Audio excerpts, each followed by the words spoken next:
Montgomery County is often referred to as the economic engine of the state of Maryland.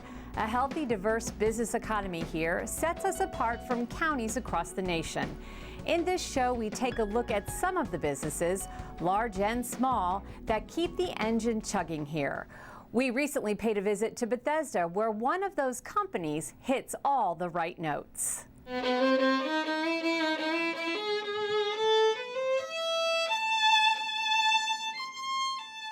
Dalton Potter's love of music grabbed him at a young age. My mom decided that the choir program at the National Cathedral was a good thing. After that, he never thought about anything but music. So what this is a cello bow. The cello is the tenor. This is the hair that we use to stimulate the strings.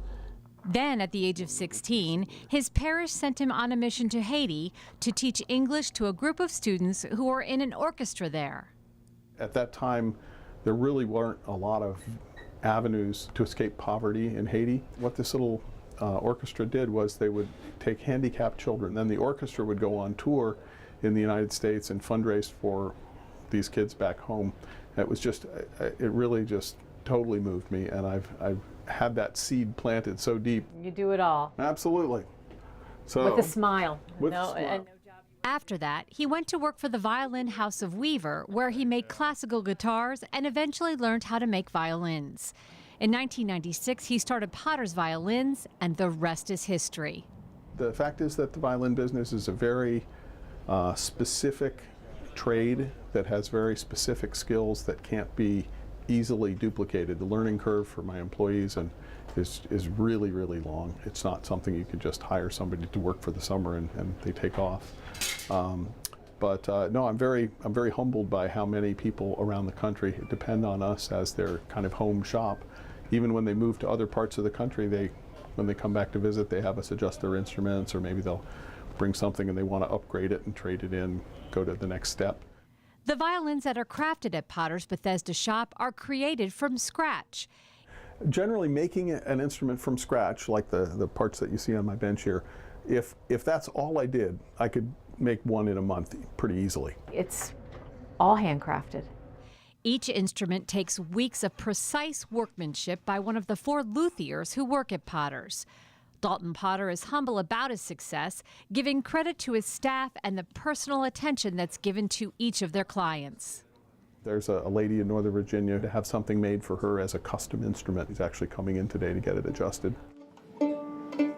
I think that really what it comes down to is that people are hungry for genuineness. And the music world is a very small one, and people talk, and the word of mouth spreads when you find somebody you really like. Basically, I have the very best staff that I think that you can assemble in this country. That's my baby. That's my violin. He made it for me. She's beautiful. Crafting a violin has changed very little in the nearly 500 years since the first violins were made. Dalton Potter and his staff have been meticulous in their work to maintain the integrity of each instrument they create.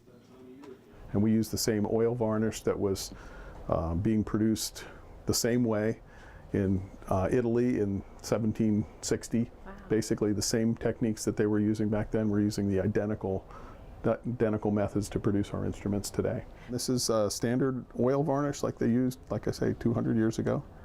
And you can see it's very transparent. It allows you to see the grain of the wood, and yet it's very tough. It'll last hundreds of years. There were no computers and no way to get that information. No electricity, no bandsaws. Right. Yeah. So how do you know what you're doing is right? Well, it's been a 200 or 300 year detective story, and we're really dependent upon all these little tiny clues that can be so easily overlooked.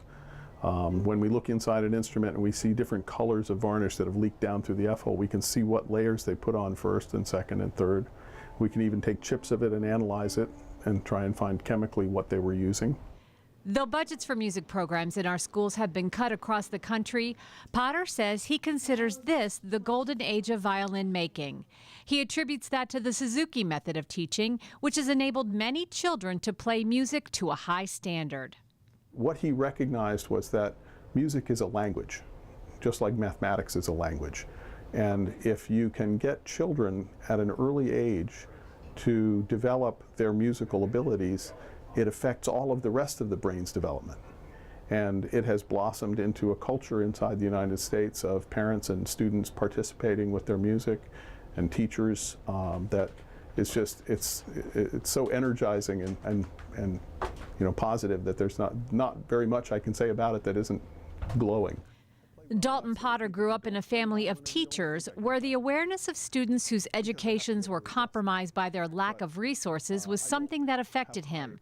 Today, he donates several instruments each year to students who express a commitment to the instrument. What I wanted to do was take that kid who might be in challenging circumstances, and he finds out from his teacher, if you can play this piece by this time, if you can work hard and get this, Mr. Potter will give you an instrument so you can go to the next level. And that's really what I was after. I wanted to light that fire in that little person to make them say, you know what, I can do this. Dalton Potter has been a Montgomery County resident for most of his life. Though he has been in business here for 2 decades and is grateful for his success, he has no intention of knocking on stage doors to sell his product. He's content to work from his Bethesda shop and let folks find him for as long as he's able. Your business was established here in Montgomery County in 1996. What is it about Montgomery County that makes it a good place to do business, the violin business? This is one of the most beautiful places in the world to live.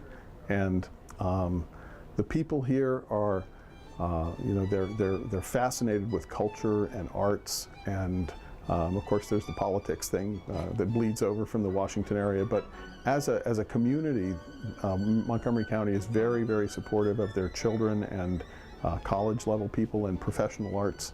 You see all kinds of orchestras, and you see, you know, we have more regional theater in the Washington area than almost, probably I think Chicago and New York's the only place that has more than we do. So there's lots of opportunities for people to play music and people to enjoy music, and the consuming public is just, you know, you couldn't ask for nicer folks.